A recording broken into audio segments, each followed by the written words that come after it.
بسم الله الرحمن الرحيم. الحمد لله رب العالمين، الرحمن الرحيم، مالك يوم الدين. إياك نعبد وإياك نستعين.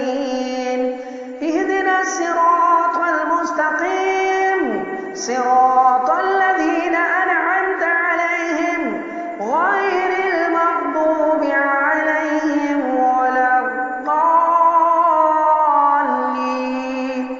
آمين. إنا أعطيناك الكوثر فصل لربك وانحر.